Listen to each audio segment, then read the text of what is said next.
അവസാനമായി ജയിക്കുന്നത് ദൈവവും സത്യവുമായിരിക്കും.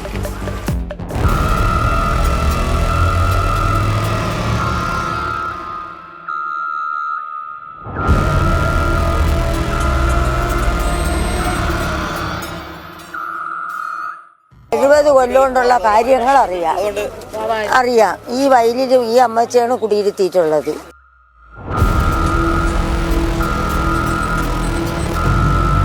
ആറ്റിങ്ങൽ കൊടുമൺ പിള്ളവീട് മുടിപ്പുര ദേവീക്ഷേത്രം വീണ്ടും വിവാദത്തിൽ.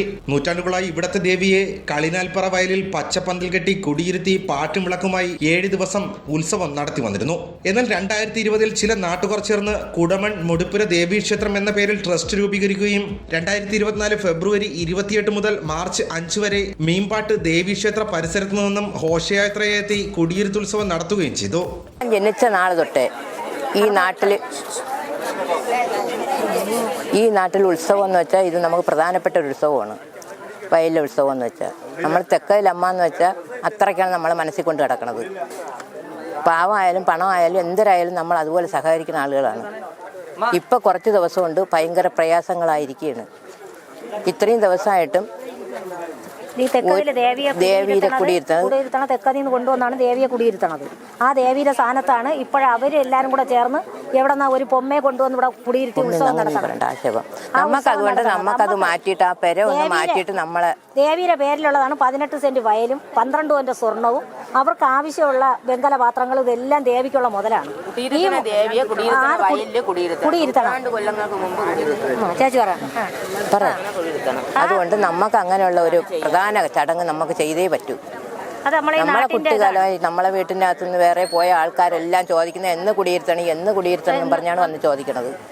നമ്മളെ ആൾക്കാരെല്ലാം അന്നാണ് കൂടണം വീട്ടിനകത്ത്.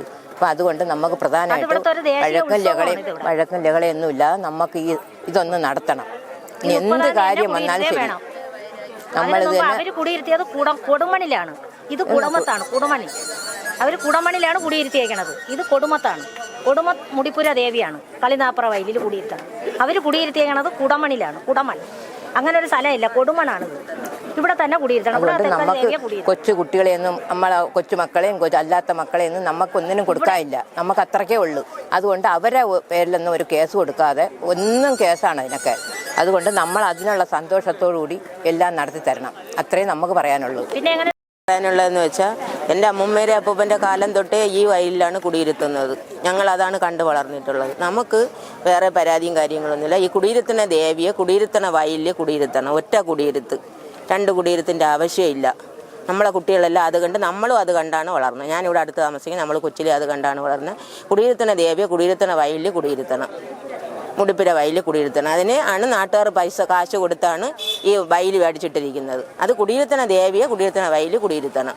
ആ ഒരൊറ്റ അഭിപ്രായമാണ് നമുക്കുള്ളത്. പ്രശ്നങ്ങളും കാര്യങ്ങളും ഒന്നുമില്ല. 30-ാം തീയതി ഈ വയൽ കുടിയിരുത്താനുള്ള ഒരു അനുവാദം വേണം. 70 കൊല്ലം കൊണ്ടുള്ള കാര്യങ്ങൾ അറിയാം. ഈ വയലിലും ഈ അമ്മച്ചിയാണ് കുടിയിരുത്തിയിട്ടുള്ളത്. അതിപ്പം വേറുള്ളവരുടെ കയ്യിലായി. അത് നമുക്കിവിടെ ആക്കി കുടിയിരുത്തി വേണം. ഇതെല്ലാം നടക്കണമെന്ന് തന്നെ എനിക്ക് പറയാനുള്ളത്. 70 വർഷത്തേക്കുള്ള കാര്യങ്ങൾ അത്രയും അറിയാം. 6 വർഷം കൊച്ചല്ലേ, 6-7 വർഷം ഒന്നും അറിഞ്ഞൂടാ. അന്നേ ഇവിടെയാണ് കുടിയിരുത്തണം. അന്ന് വെറും മണ്ണിലാണ് കൊണ്ടുവന്ന് അമ്മച്ച് പന്തലിട്ടിരുത്തിയത്. പിന്നീടാണ് വയൽ മേടിച്ചത്. ഈ കൊച്ചുങ്ങൾ വേറെ കഷ്ടപ്പെട്ട് പൈസ ഉണ്ടാക്കി നമ്മളിൽ ഉൾപ്പെടെ അവർ വയൽ മേടിച്ച് കുടിയിരുത്താൻ വന്നപ്പോൾ സമ്മതിക്കില്ല. അവർ വേറെ ഒരു ടെസ്റ്റും ഉണ്ടാക്കി വേണ്ടുന്ന കുട്ടീശ്വരാക്കിയാണ് ഇത്രയും മേലാക്കിയത്. അതുകൊണ്ട് നമുക്ക് ഈ വയലിൽ കുടിയിരുത്തണമെന്നുള്ള ഒറ്റ അഭിപ്രായമേ ഉള്ളൂ.